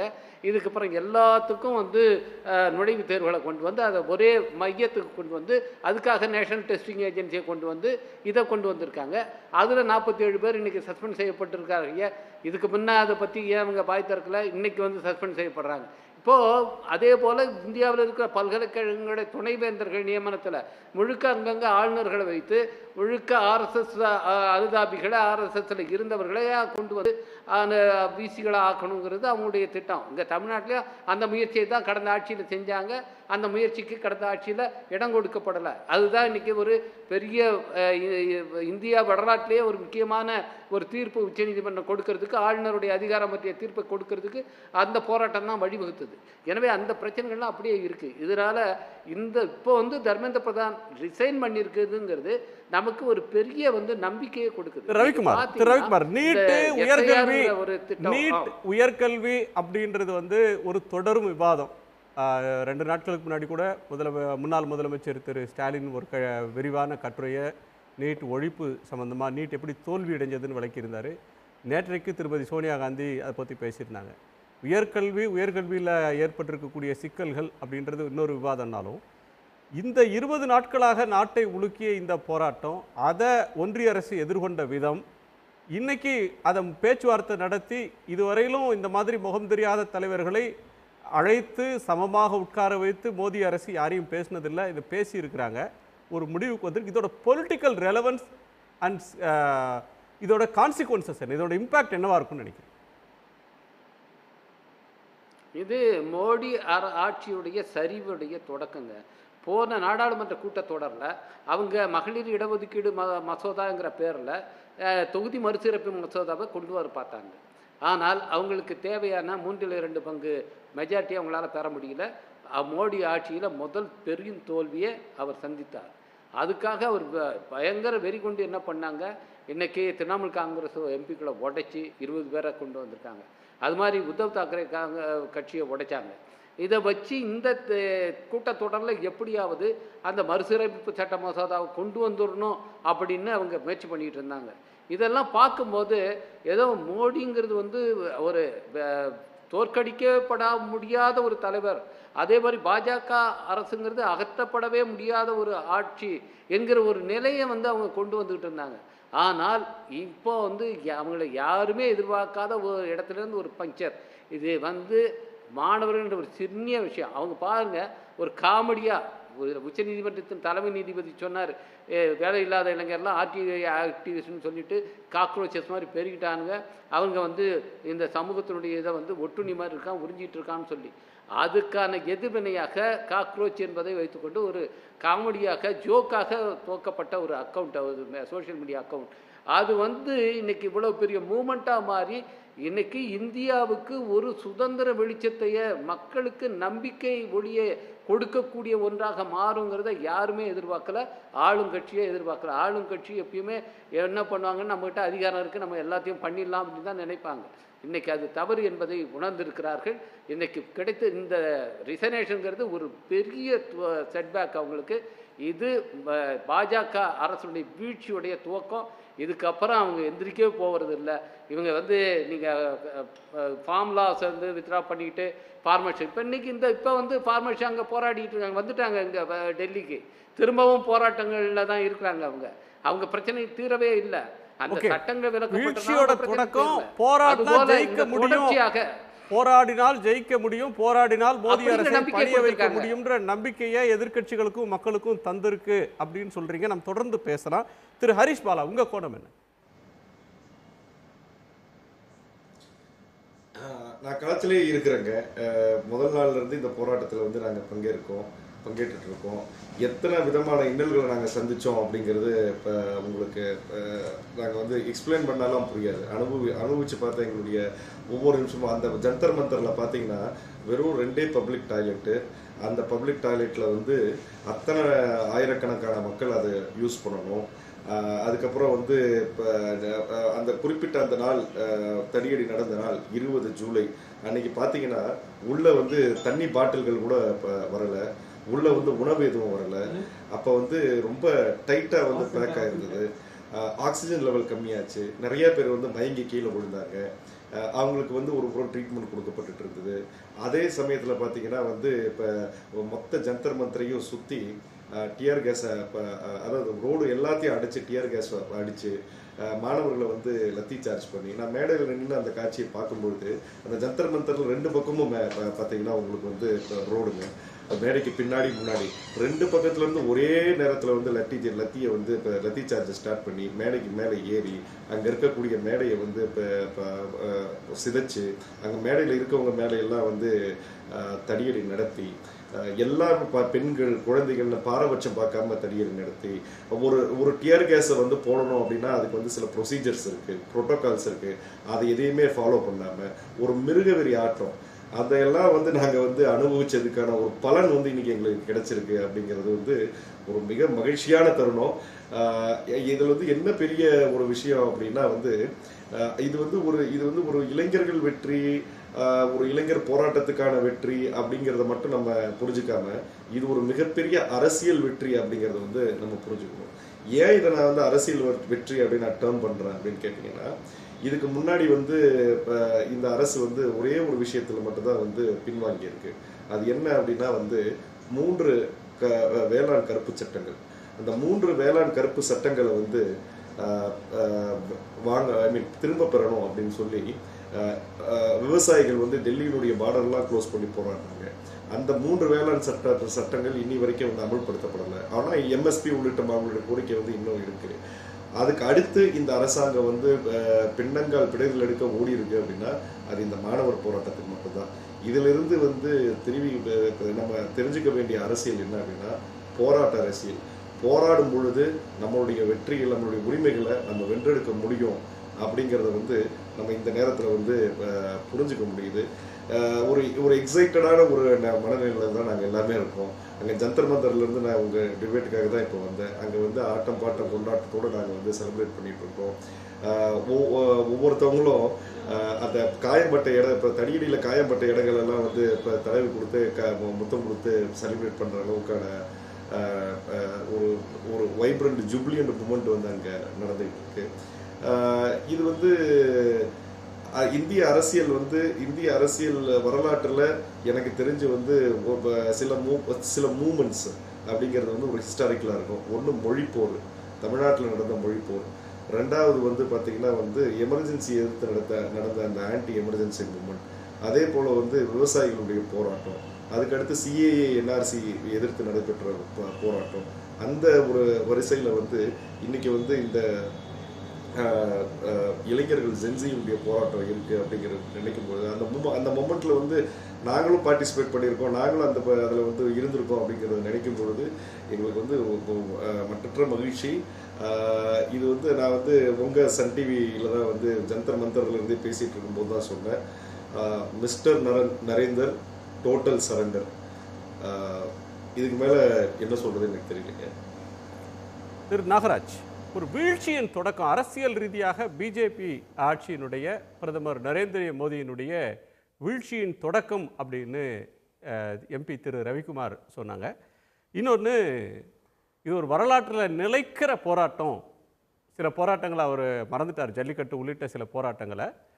10 ஆண்டுகளுக்கு முன்னாடி நீட் எதிர்ப்பு போராட்டமும் தமிழ்நாட்டில் இதே மாதிரியான ஒரு உணர்வில் இருந்தது. இந்த உணர்வை நீங்கள் ஒரு போராட்ட களத்தில் இருக்கிறவர் ஒரு பெரு வெற்றியாக இதை பார்க்குறார், ஒரு இந்திய ஜனநாயகத்தை டிஃபைன் பண்ண மொமெண்ட்டில் ஒரு மொமெண்ட்டாக இதை பார்க்குறாரு. வீழ்ச்சியின் தொடக்கம்னு திரு ரவிக்குமார் கருதுறாரு. உங்கள் பார்வை? இல்லை, இது ஒரு ஜனநாயகத்தினுடைய, அதுவும் குறிப்பாக இளைஞர்கள் ஏற்படுத்தியிருக்கின்ற அரசியல் விழிப்புணர்வுக்கு கிடைத்த வெற்றியாக தான் நான் பார்க்குறேன். இது தொடரணும்னு நான் ஆசைப்பட்றேன். தமிழ்நாட்டுக்கு வரணும். தமிழ்நாட்டில் இன்றைக்கி அந்த 3 வேளாண் சட்டங்கள் இன்றைக்கி நடைமுறையில் இருக்கிறது. ஏற்கனவே மாநில அரசு அந்த சட்டங்கள் போடப்பட்டு அந்த 3 சட்டங்கள் நடைமுறையில் இருக்கிறது. இன்னும் நான் சொன்ன மாதிரி 850 கோடி ரூபாய் லஞ்சம் வாங்கி நகராட்சி பணியாளர்கள் நியமித்த அந்த அமைச்சருக்கு இன்றைக்கு வரை கூட எஃப்ஐஆர் போடப்படாமல் இருக்கிறது. அதில் அந்த போராட்டங்கள் தொடரணும். இப்படி பல விஷயங்கள் இந்த இளைஞர்கள் கையில் எடுக்கணும். இது நாட்டுக்கு ஒரு மிகப்பெரிய தீர்வாக இருக்கும் நான் நினைக்கிறேன். ஏன்னா நான் நினைக்கிறது, இது 55 ஆண்டு காலம் ஆண்ட காங்கிரஸ் உடைய அந்த கைலாகத்தனத்தால் ஏற்பட்ட போராட்டமாக நான் பார்க்குறேன். இன்றைக்கி 10 ஆண்டு காலில் பல மாற்றங்களை நரேந்திர மோடி அவர்கள் கொடுத்திருக்கிறார், பல சுதந்திரங்களை வழங்கியிருக்கின்றார், மிகப்பெரிய மாற்றத்தை இந்தியாவில் பொருளாதார ரீதியாக கொடுத்திருக்கிறார். இன்றைக்கி ஒரு காலத்தில் டிஜிட்டல் இந்தியா வேண்டாம் அப்படின்னு சொன்னவங்க காங்கிரஸ்காரங்க, நீட்டை கொண்டு வந்தது காங்கிரஸ். இதெல்லாம் ஒன்றா இன்னைக்கு கூட இருக்கிற பல கூட்டணி கட்சிகள் அவங்க ஆட்சி முடியும் போது அத்தனை பேர் நீட் எதுக்குறாங்க. ஆனால் அந்த நீட்டால் நீட் விவகாரத்தில் காங்கிரஸ் ஆட்சி காலத்தில் அல்டமிஸ் கபீர் தீர்ப்புல உச்சநீதிமன்ற தீர்ப்பில் நீட் செல்லாதுன்னு சொல்லி 3 நீதிபதிகள் தீர்ப்பளித்து விட்டு போயிட்டாங்க. அதற்கு எதிராக மேல்முறையீடு செய்து நீட் தொடரணும்னு வழக்கு நடத்தி அதில் டிசென்டிங் ஜட்ஜ்மெண்ட் கொடுத்த அருண் தவே மீண்டும் அவர் தலைமையிலேயே பெஞ்ச் அமைந்து அதில் பிஜேபி வாதாடி தான் மீண்டும் நீட் வந்தது. அந்த நீட் வந்து பிஜேபி காலத்தில் பெற்றதே தவிர அந்த பழைய இதுக்குள்ள நம்ம போயிட்டு இருக்கோம். ரவிக்குமாரிடம் வேறொரு கோணத்தை கேட்கணும். திரு ரவிக்குமார், திரு ரவிக்குமார், ஒரு விஷயத்தை நான் கேட்கணும். இப்போ ஜல்லிக்கட்டு போராட்டம் அப்படின்றது வந்து ஜல்லிக்கட்டுக்காக மட்டும் நடந்த ஒரு போராட்டமாக அதை சுருக்க முடியாது. ஜல்லிக்கட்டையே வாழ்நாளில் பார்க்காதவங்க, ஜல்லிக்கட்டு காளையை தொட்டு கூட பார்க்காதவங்க அந்த போராட்டத்தில் ஆயிரக்கணக்கில் கலந்துக்கிட்டாங்க. இதில் நீட்டால் பாதிக்கப்படாதவர்கள், நீட்டை எழுதாதவர்கள், எழுத தேவையில்லாதவர்கள், அதில் பாதிக்கப்படாதவர்கள் அப்படின்னு கூட பல ஆயிரக்கணக்கானவர்கள் இந்த மூமெண்ட்டுக்கு ஆதரவு தெரிவித்தாங்க. ஒரு கேலியும் கிண்டலுமா ஆரம்பிக்கப்பட்ட ஒரு இளைஞர் இயக்கம் விடுத்த அழைப்புக்கு டெல்லியில் திரண்டாங்க. மும்பை, புனே, நாக்பூர், கொல்கட்டா, ஹைதராபாத், பெங்களூர், சென்னைன்னு இந்தியா முழுக்க அதுக்கான ரெசனன்ஸ் இருந்தது. இது வந்து ஒரு நீட்டு வினாத்தால் கசிவு, அதுக்காக மட்டும் வந்த போராட்டம் அப்படின்னு இதை சுருக்க முடியுமா? இவ்வளவு பேர் திரண்டதற்கும் இந்த இவ்வளவு பெரிய ஒரு எழுச்சி ஏற்பட்டதுக்குமான வேற காரணங்கள் என்னன்னு பார்க்குறீங்க? இல்லை, இது ஒட்டுமொத்தமாக வந்து கல்வி முறையே இவங்க சீர்குலைச்சிருக்காங்க. இன்றைக்கி பார்த்தீங்கன்னா டிகிரிக்கு கூட வந்து சென்ட்ரலைஸ்டாக வந்து என்ட்ரன்ஸ் டெஸ்ட்டில் கொண்டு வர்றாங்க. இப்போது எல்லா விதத்துலேயும் மாணவர்கள்ங்கிறவங்க பாதிக்கப்படுறாங்க. அப்புறம் பார்த்திங்கன்னா நிறைய ஸ்காலர்ஷிப், ஃபெலோஷிப் இதெல்லாத்தையும் கட் பண்ணிட்டாங்க. இது தொடர்ச்சியாக இவர்கள் வந்து கல்வியை குறி வச்சு அடிச்சுட்டே இருக்காங்க. அதுக்கான பட்ஜெட்டை ஒரு வருஷமாக குறைச்சிக்கிட்டே இருக்காங்க. 6% ஜிடிபியில் இருக்கணும்னு சொன்னதில் இன்றைக்கி பாதி கூட கிடையாது. அவங்க ஒவ்வொரு ஆண்டு பட்ஜெட்டையும் எடுத்து பார்த்திங்கன்னா எஜுகேஷனுக்கான அலோகேஷன் வந்து குறைஞ்சிட்டே போகுது. இது ஒரு பக்கம் மாணவர்களை கடுமையாக பாதிக்குது. அவர்கள் மட்டும் வரல, இது கூட அன்எம்ப்ளாய்டு யூஸ் இவங்களுடைய பாலிசினால் இன்றைக்கி வேலையில்லா திண்டாட்டங்கிறது ரொம்ப அளவு அதிகமாக போயிட்டே இருக்குது. நீங்கள் ஆண்டுக்கு 2 கோடி பேருக்கு வேலை கொடுக்குறோன்னு சொல்லிட்டு மோடி வாக்குறுதி கொடுத்தார் 2014. என்ன இன்னைக்கு 13 வருஷத்தில் 26 கோடி பேருக்கு அவர் வந்து வேலை கொடுத்துருக்கணும். எத்தனை பேர் இருந்த வேலையை விட்டுட்டு போயிருக்காங்களே தவிர இவர்களால் வேலை பெற்றார்கள் என்று சொல்லி பார்க்குறதுன்னா ரொம்ப ரொம்ப குறைவு. இது பார்த்தீங்கன்னா போன இதில் வந்து அவங்க பட்ஜெட்டில் நாங்கள் வந்து இங்கேருந்து இன்டர்ன்ஷிப்னு நாங்கள் கொண்டு வரோம். இன்டர்ன்ஷிப்புக்கு இத்தனை லட்சம் பேர் இத்தனை கோடி பேருக்குன்னு சொல்லி ஒரு பெரிய ஆடம்பரமான ஒரு அறிவிப்பு. பார்த்தீங்கன்னா 500 பேர் தான் இப்போ ரெகுலர் ஜாபில் இருக்கா, அதில் போயிருக்கான். அது இந்தியா முழுக்க சேர்த்து அப்படிங்கிற புள்ளி விவரங்கள் இன்றைக்கி வந்துட்டுருக்கு. எனவே இது முழுக்க எல்லாத்துலேயும் ஏமாற்று, பொய் வாக்குறுதிகள், இது எல்லாத்துலேயும் ஃப்ரஸ்ட்ரேட் ஆனவங்க, இதனால் முழுக்க மனமுடைந்தவர்கள், பாதிக்கப்பட்டவர்கள் எல்லாருமே இன்றைக்கி தெருவில் இறங்குறாங்க. வேலை இல்லாத இளைஞர்கள், இவர்களுடைய கல்விக் கொள்கையால் பாதிக்கப்படுகிற மாணவர்கள் எல்லோரும் சேர்ந்து தான் இந்த போராட்டத்தை இன்றைக்கி நடத்தியிருக்காங்க.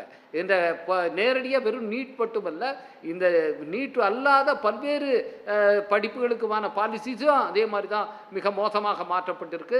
அதனால தான் இவ்வளவு பெரிய ஒரு கொதிப்பை நாம் இளைஞர்கள் மத்தியில் பார்க்க வேண்டியிருக்கு. அப்போ வேலை இல்லாத இளைஞர்களை ஒரு காக்ரோச்சுன்னு சொல்லி சொன்னார் பாருங்க நம்முடைய சீஃப் ஜஸ்டிஸு, அது வந்து இன்னைக்கு அவ்வளோ பெரிய ப்ரொவகேஷனை ஏற்படுத்துதுன்னா அதுக்கான பாலிசிஸை இதை அவர் வந்து நீதித்துறையிலிருந்து சொல்கிறாருன்னா இங்கே நிர்வாகத்தில் நம்முடைய பிரதமர் மோடி அவர்கள் அவர் சொன்னதை சொல்லாமல் செஞ்சிட்டு இருக்கார். அதுதான் இன்னைக்கு இவ்வளவு பெரிய கோபத்தை, கொந்தளிப்பை இளைஞர்கள் மத்தியில், மாணவர்கள் மத்தியில் ஏற்படுத்தியிருக்கு. அதனால தான் அவர்கள் இன்னைக்கு ஸ்பான்டேனியஸாக திரண்டு இருக்கிறாங்க. ஹரிஷ் பாலா குறுக்கிட்டீங்க, அவருக்கு பதில் கொடுத்துறேன். நான் காங்கிரஸ் ஆட்சியில் 2004-05 ஒதுக்கப்பட்ட நிதி 8225 கோடி எஜுகேஷனுக்காக. பிஜேபியோட 2026-27 கோடி. நான் முடிச்சிடுறேன், ஒரே நிமிஷம் முடிச்சிடுறேன். நீங்கள் கடந்த ஆட்சியில் ஒதுக்கப்பட்ட நிதியும் இந்த நிதியை ஒதுக்கப்பட்ட நிதியும் எவ்வளோங்கிறத நீங்களே பாருங்கள். ரவிக்குமார் அவருடைய பார்வை, ஒரு எம்பி அவர் அநேகமாக புள்ளிவரங்கள் வச்சிருப்பார்னு நினைக்கிறேன். ஓகே, ஆர்கே நான் வச்சிருக்கிறேங்க. உங்களுடைய 2019 பட்ஜெட்டு, 2020 பட்ஜெட் பாருங்கள், 2021 பட்ஜெட்டு, ஒவ்வொரு பட்ஜெட்லையும் நீங்கள் எஜுகேஷனுக்கான அலோகேஷன் எப்படி கூடியிருக்கா குறைச்சிருக்கான்னு நீங்கள் சொல்லுங்கள். இன்னைக்கு 2024-25 பட்ஜெட் 1,39,280 கோடி ஒதுக்கியிருக்கோம். தமிழ்நாட்டுக்கு வந்துருவோம். நீங்க தமிழ்நாட்டுக்கு வந்துருவோம். புள்ளி விவரங்களுக்குள்ள போலாம். தமிழ்நாட்டுக்கு ரெலவெண்டான ஒரு புள்ளி விவரம் என்னன்னா, நீட் வர்றதுக்கு ஒரே ஒரு நிமிஷம் சொல்லுங்க சார். சொல்லுங்க சார், ஒரே ஒரு நிமிஷம் சார், ஒரே ஒரு நிமிஷம். இதுக்கு முன்னாடி நீங்கள் கேட்ட கேள்விக்கு வந்து நான் களத்திலிருந்து உங்களுக்கு பதில் சொன்னால் கரெக்டாக இருக்கும்னு நினைக்கிறேன் சார். அதாவது வந்து இந்த கோவம் ஏன் அப்படின்னா, இது வெறும் வந்து இப்போ எஜுகேஷன் ரிஃபார்ம்ஸ்க்காக இல்லை. ரவிக்குமார் சார் சொன்ன மாதிரி வந்து அன்எம்ப்ளாய்மெண்ட் அப்படிங்கிறது வந்து ரொம்ப அதிகமாக இருக்குது. எல்லா டேட்டாவும் வந்து இப்போ நீங்கள் எல்லாம் டிஸ்கஸ் பண்ணீங்க. முக்கியமான ஒரு விஷயத்தை வந்து இப்போ இங்கே வந்து நான் சொல்ல கடமைப்பட்டிருக்கேன். இந்த நார்த் இந்தியாவில் பார்த்தீங்கன்னா, அதுவும் குறிப்பாக வந்து பீகார், ஹரியானா போன்ற மாநிலத்திலலாம் பார்த்தீங்கன்னா லாஸ்ட் ரெசார்ட், அதாவது எந்த வேலையும் இல்லைன்னா கடைசியாக வந்து நம்ம போய் ராணுவத்தில் சேர்ந்துடலாம் அப்படின்னு ஒரு மைண்ட் செட்டில் நிறைய இளைஞர்கள் இருக்காங்க. இப்போ அதுக்கும் வழி இல்லாமல் அக்னிவீர் திட்டத்தை கொண்டு வந்து நீ வந்து ஃபுல் சர்வீஸே பண்ண முடியாது ராணுவத்தில், நீ போய் ஜாயின் பண்ண 4-5 வருஷத்தில் சர்வீஸ் பண்ணிட்டு வெளியில் வந்து செக்யூரிட்டி வேலைக்கு போ அப்படிங்கிறாங்க. இன்னொரு காமெடியான விஷயம் என்னன்னா, இந்த அரசாங்கம் கொடுக்குது இல்லைங்களா டேட்டா, நாங்கள் இத்தனை லட்சம் வேலை வாய்ப்புகளை உருவாயிருக்கோன்னு, அது எது ஆதாரமாக வச்சு கொடுக்குறாங்க அப்படின்னு பார்த்தீங்கன்னா, எவ்வளவு புதிய பிஎஃப் அக்கௌண்ட் உருவாக்கப்பட்டிருக்கு அப்படிங்கிற பேசிஸில் நாங்கள் வந்து இத்தனை வேலை வாய்ப்புகளை உருவாக்குறோம் அப்படின்னு. அதை அப்படி கணிக்கவே முடியாது. ஏன்னா நீங்க வந்து 20 எம்ப்ளாயிஸ் இருந்தா, ஒரு 20 எம்ப்ளாயிஸ்க்கு மேல இருந்தா ஒரு கம்பெனி வந்து பிஎஃப் கம்பல்சரியா வந்து இப்ப கொடுக்கணும் அப்படின்னு வந்து ரூல் இருக்குங்க. அப்ப 19 எம்ப்ளாயி ஒரு கம்பெனி வச்சிருக்கும் போது ஒரு புது ஸ்டாஃபை எடுத்த உடனே இவங்க வந்து என்ன, ஆல்ரெடி 19 பேர் வேலையில் இருக்கிறாங்க, ஒரு ஆளை வந்து புதுசாக வேலைக்கு வச்ச உடனே அவங்க வந்து பிஎஃப் எலிஜிபிலிட்டி ஆகணும், 20 பேர் என்ரோல் ஆவாங்க. உடனே இந்த அரசாங்கம் அந்த 20 பேர் புதுசாக வேலை கிடைச்சது அப்படின்னு ஒரு அக்கௌண்ட் வந்து கொடுக்குது. இப்படி வேலை புதுசாக வேலை கிடைக்குதுன்னு சொல்றாங்க இல்லைங்களா, அந்த கவர்மெண்ட் கொடுக்குற டேட்டாவே வந்து தப்பு. பார்லிமெண்ட்ல வந்து 2024 வந்து திரிணாமுல் காங்கிரஸ் எம்பி ஒருத்தர் எழுப்புற கேள்விக்கு இதே Jitendra Singh, minister of personnel, இதே ஜிதேந்தர் சிங் அவர்கள் இன்னைக்கு வந்து பேச்சுவார்த்தையில் ஈடுபட்டவர், ஒன்றிய அரசு துறைகளில் மட்டும் மட்டும் 19.6 லட்சம் வேகன்சிஸ் இருக்குது, அதாவது ஒன்றிய அரசு துறைகளில் மட்டும் இருக்குது அப்படிங்கிறத சொல்கிறாரு. இதுக்கெல்லாம் வந்து இப்போ ஒரு தீர்வு என்ன அப்படின்னு பார்த்தீங்கன்னா, வேலை உறுதியளிப்பு திட்டம் அப்படிங்கிறத வந்து கொண்டு வரணும். எப்படி வந்து ஆல்ரெடி வந்து இப்போ ரூரல் எம்ப்ளாய்மெண்ட் கேரண்டி ஆக்டை வந்து முடிச்சு கட்டி இப்போ வந்து விபிஜி கிராம்ஜின்ற பேரில் வந்து ரூரல் எம்ப்ளாய்மெண்ட் கேரண்டி ஆக்டை முடிச்சிட்டாங்க. அதை வந்து திரும்பி கொண்டு வந்தால் தான் வந்து கிராமப்புற வேலை வாய்ப்பு அப்படிங்கிறது இருக்கும். அதே மாதிரி நகர்ப்புறத்து இளைஞர்களுக்கு வந்து வேலை உறுதியை கொடுக்கறதுக்கு பகத்சிங் பேரில் Bhagat Singh national employment guarantee act அப்படிங்கிற ஒரு கோரிக்கையை வந்து எங்கள் அமைப்பு மட்டும் இல்லை, பல்வேறு அமைப்புகள் தொடர்ந்து வச்சுக்கிட்டு இருக்கிறாங்க. அதை வந்து நிறைவேற்றி வேலை கொடுக்கறது வந்து அரசு வந்து தன்னுடைய கடமையை வந்து முதல்ல ஏற்றுக்கணுங்க. வேலை ஒரு இளைஞன் வேலை இல்லாமல் இருக்கிறான்னா அதுக்கு காரணம் வந்து அவன் மட்டும் இல்லை, இந்த அரசாங்கம் தாங்க அப்படிங்கிறத வந்து முதல்ல இந்த அரசு உணரும் வரைக்கும் அந்த உணராமல் இருக்கு இல்லைங்களா, அதனுடைய கோபத்தினுடைய வெளிப்பாடு அப்படிங்கிறது தான் வந்து இந்த போராட்டம் வந்து இன்னைக்கு வந்து வெடிச்சு பூதாகரமாக வெடிச்சு கிளம்பி இருக்கு அப்படிங்கிறத நம்ம புரிஞ்சுக்கணும். நன்றி ஹரிஸ், தேங்க்யூ. உங்களுடைய நிறைவு பார்வையாக இந்த புரொட்டஸ்டுடைய ஒரு எசன்ஸ், பொலிட்டிக்கல் எசன்ஸை பற்றி நம்ம பேசலாம். இப்போ வந்து நீங்கள் தொடக்கத்தில் அதை தொட்டிங்க. இன்றைக்கி ஒரு 15 ஆண்டு காலமாக செய்தித்தாளை பார்க்குறவங்க, வாட்ஸ்அப் பார்க்குறவங்க, அல்லது செய்தியை ஒரு கரண்ட் அஃபேர்ஸ் பார்க்குறவங்களுக்கு வந்து ஒரு எதிர்க்கட்சின்றது வைப்ரண்ட்டாக இருக்கும் அப்படின்றது தெரியாது, ஒரு அமைச்சர் ராஜினாமா செய்வார்னு தெரியாது, ஒரு 6 மாதத்துக்கு முன்பு வரையிலும் 3 மாதத்துக்கு முன்பு வரையிலும் பிரதமர் மோடி முன்மொழிகிற சட்டம் கூட பார்லிமெண்ட்டில் தோற்று போகும் அப்படின்னு தெரியாது. எதிர்க்கட்சிகள் ஒரு கேள்வி எழுப்புனா அது ஆட்சி பதில் சொல்லியே ஆகணும். பார்லிமெண்ட் ஒரு 20 நாள் முடங்குனா எப்படியாவது ஒரு அமைச்சர் ராஜினாமா செய்து பார்லிமெண்ட்டை நடத்த வைக்கணும் அப்படின்ற அந்த பழைய நடைமுறைகள் மரபுகள் தெரியாது. அவங்களுக்கு இந்த ப்ரொட்டஸ்ட்டும் ஒரு பிரதான் ராஜினாமா அப்படின்றது சிம்பாலிக்காக என்ன செய்தியை சொல்லுது? இல்லை, அவர்களுக்கு இப்போ தெரியுது. அதாவது நம்மளுக்காக யாரும் ஃபைட் பண்ண போகிறதே இல்லைன்றது ரொம்ப தெளிவாக அவங்களுக்கு தெரியுது. இல்லைனா அவங்க இந்த ஃபைட்டுக்கு வந்திருக்க மாட்டாங்க. ஒரு சீஃப் ஜஸ்டிஸ் ஆஃப் இந்தியா வந்து இந்த நாட்டில் இருக்கிற இளைஞர்களை பார்த்து, வேலையில்லாத இளைஞர்களை பார்த்து அவர்களை வந்து பேரசைட்ஸு, காக்ரோச்சஸ்ன்னு கூப்பிடும்போது எத்தனை எதிர்க்கட்சிகள் கண்டனம் தெரிவித்தது, எத்தனை தலைவர்கள் பேசினார்கள். தலைவர்கள் ஏன் பேச மாட்டாங்கன்னு பார்த்தீங்கன்னா, சுப்ரீம் கோர்ட்டுங்க ஐயோ நாம் எதுக்கு இந்த வம்பில் போய் மாட்ட வேண்டாம்னு சொல்லிட்டு அரசியல் கட்சிகள் அரசியல் நடத்துறது அரசியல் கட்சிகளுக்காக, அதில் இருக்கிற நபர்களுக்காகன்ற மாறிவிட்டதா இல்லையா? ஒரு நாட்டினுடைய இளைஞர்களை பார்த்து 40 கோடி மக்களை பார்த்து ஒரு சிஜேஐ பேசுகிற பேச்சு வந்து அந்த இளைஞர்களே கண்டிக்க வேண்டிய ஒரு நிலைக்கு வருது இல்லையா? அங்கிருந்து ஆரம்பிக்கிறது பிரச்சனைகள்.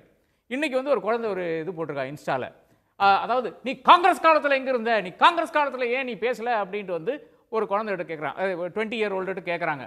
அந்த பாப்பா என்ன பண்ணுதுன்னு பார்த்தீங்கன்னா, அது வந்து 2014 அது ஃப்ராக் போட்டு உட்காந்துட்டு இருக்கு. அந்த படத்தை போடுறது, டேய் இதனால தானே நான் பேசலை, நான் குழந்தையா இருந்தேன், எனக்கு ஒன்றும் தெரில அப்படின்னு சொல்லுது. ஸோ அந்த குழந்தைய வந்து இன்னைக்கு வந்து அரசியல் மயமாக்கப்பட்டிருக்கிறது. இந்த குழந்தைகள் என்ன பண்ணுதுன்னு பார்த்தீங்கன்னா, பேரண்ட்ஸை பார்த்து கேட்குது. இன்னைக்கு ஏங்க நீங்கள் பிஜேபிக்கு தான் ஓட்டு போட்டீங்க, எனக்கு ஏன் வந்து நீட் ஒழுங்காக எழுத முடியல? நீட்டினுடைய பிரச்சனை எவ்வளோதானுங்க. நீட் எழுதாமல் உங்களுக்கு வந்து எம்பிபிஎஸ்க்கு போக முடியாது இந்தியாவில், இதுதான் பிரச்சனை. என்ஜினியரிங் கூட நீங்கள் எப்படியாச்சும் மேனேஜ் பண்ணிடலாம். இப்போ எல்லாத்துக்குமே வந்து அந்த எக்ஸாம் கொண்டு வர போகிறாங்க. இப்போ ரவிக்குமார் சொன்ன விஷயம் வந்து முக்கியமான விஷயம் என்னன்னா, எல்லாத்துக்குமே வந்து சென்ட்ரலைஸ்ட் எக்ஸாமினேஷன் கொண்டு வர போகிறாங்க. அதுதான் பிரச்சனை. அடுத்து கடைசியாக என்னுடைய ஒரே ஒரு பாயிண்ட், இந்த பிள்ளைகளை இவங்க சும்மா விட மாட்டாங்க. அதாவது இப்போ வந்து எஃப்ஐஆர் போட்டதுன்னு இருக்குது இல்லையா, அந்த கேஸுகளும் நான் வித்ட்ரான்னு சொல்கிறாங்க. கம்ப்ளைண்ட் எடுத்தது எத்தனையோ ஆயிரக்கணக்கான பிள்ளைகளுடைய கம்ப்ளைண்ட் இன்னும் போலீஸ் ஸ்டேஷனில் இருக்கிறது. எத்தனையோ ஆயிரக்கணக்கான லட்சக்கணக்கான பிள்ளைகளுடைய ஃபேஷியல் ரெகக்னிஷன் யூஸ் பண்ணி அவர்களுடைய அட்ரஸையும் அவர்களுடைய டீட்டெயில்ஸையும் எடுத்திருக்காங்க. இந்த குழந்தைங்களுடைய நிலை என்ன? அதான் சொல்லியிருக்காரு நம்மளுடைய கிரேட் எம்பி நிஷிகாந்த் துபே சொல்லியிருக்காரு, we will come for you, we will come for your parents ன்னு ஹிந்தியில் சொல்லிட்டு சொன்னாரா இல்லையா? பியூஷ் கோயல் என்ன பேசினாரு, உங்களை விட மாட்டோம் சொன்னாரு இல்லையா? பியூஷ் கோயல் என்ன பேசினாரு, ஒரு 4 கற்பாம்பூச்சிகளை தூக்கில் ஏற்றினா எல்லாம் சரியாகுன்னு சொன்னாரா? அவர் பின்வாங்கி இருக்காரு. You can come, we are still here. The point is that இதெல்லாம் நடக்க போற விஷயங்களாக தான் இருக்கிறது. A state has never backed down. இந்த ஸ்டேட்டுக்கு வந்து this state பிஜேபி குணா குறிப்பிட்ட விஷயம், இந்த ஸ்டேட் வந்து இதுவரை தோல்வியை சந்தித்து கிடையாது. முதன்முறையாக அந்த வேளாண் சட்டங்கள்லாம் இருக்கிறது. வேளாண் சட்டங்கள் 700 நாடுக்கு பிறகு ஒரு எலெக்ஷன்னால மட்டும்தான், பஞ்சாப் எலெக்ஷன்னால மட்டும்தான் அவர் அவங்க பின்வாங்குறாரே தவிர அதுக்கு வேற there is no other reason. அது ஏதோ பெருந்தன்மையாக அவர் செஞ்ச விஷயமா இருக்கு. அதுலேயும் வந்து சட்டம் பிரைம் மினிஸ்டர் சொன்னது நல்லா ஞாபகம் இருக்கு. அப்போ வந்து சட்டம் தவறானது என்று அவர் சொல்லி பின்வாங்கவில்லை. உங்கள் கோரிக்கை நியாயமானதுன்னு உணர்றேன், அதனால பின்வாங்குறேன்னு சொல்லலை. நான் நல்ல சட்டத்தை கொண்டு வந்தேன், உங்களுக்கு புரிய வைக்க முடியல, தட் இஸ் மை லாஸ், இல்லைன்னா என்ன என்னுடைய தவறு அப்படின்னு சொன்னாரு. அதே தான் பிரதான் இன்னைக்கு சொல்றாரு. அதே லாங்குவேஜ் தான் பிரதான்ட்டே இருக்கு. Exactly. Pradhan doesn't say that இவ்வளோ பிரச்சனையா இருக்கு, இது நான் தார்மீக ரெஸ்பான்சிபிலிட்டி எடுக்கிறேன்னு எங்கேயுமே சொல்ல. இவ்வளோ லீக் நடந்திருக்குன்னு 100% லீக் நடந்திருக்கு, ஸ்டேட் சென்டர் செய்துட்டு 2014 பிறகு பலரும் வந்து ஆய்வுகள் செய்திருக்கிறார்கள். இனி வந்து அதில் வந்து போய் சொல்ல முடியாது. இல்லை 4 லீக் தான் நடக்குது, 5 லீக் தான் நடக்குதுன்னு இனி சொல்ல முடியாது. அந்த அளவுக்கு எல்லா எக்ஸாமும் இப்படி லீக் ஆனால் நிச்சயமாக இளைஞர்கள் எங்கே போவார்கள் என்ற கேள்வி தான் இருக்கிறது. முன்னாடி லீக் ஆகிருக்கிறது, இந்த அளவுக்கு லீக் ஆகலைன்றது தான். நீட்டு இதனாலேயே வேண்டாம் என்று விட்டுக்கொள்ளலாம். அவர்கள் இதை இவ்வளோ லீக் ஆகுதுன்னு சொல்லிட்டு விட்டுக்கொள்ளலாம். எந்தெந்த ஸ்டேட்டுக்கு வேணுமோ அந்த ஸ்டேட் வேணால் மாநிலம் வேணால் நடத்திட்டு போட்டுமே, தமிழ்நாடை விட்டுருங்கன்னு தான் ஒரே ஒரு வேண்டுகோள். நம்மளுடைய பொன்னான முதல்வர் வந்து இதில் ஒரு கருத்தும் கிடையாது, பசங்களை அடித்ததுக்கும் கருத்து கிடையாது, அது இப்போவும் கருத்து கிடையாதுன்னு சொன்னால் இது என்ன மாநிலம்னு எனக்கு புரிய மாட்டேங்குது. நீட் எதிர்ப்புல முன்னணியில் இருந்த மாநிலம், முன்னாடி நீட் எதிர்ப்புல முன்வரிசையில் என்ற மாநிலம். ஐயோ என்னென்ன செஞ்சிருக்கோம். ஒரே ஒரு கருத்து மட்டும், நேரம் இல்ல, நம்ம நிறைவு செய்யலாம். இன்னொரு நாள் நம்ம நாளைக்கு இதை விரிவா பேசலாம். உங்க எல்லோருக்கும் நன்றி. மீண்டும் சந்திப்போம். இது கேள்விக்களம், மக்களின் மேடை. உடனுக்குடன் செய்திகளை தெரிந்து கொள்ள சன் நியூஸ் பெல் ஐகானை கிளிக் பண்ணுங்க.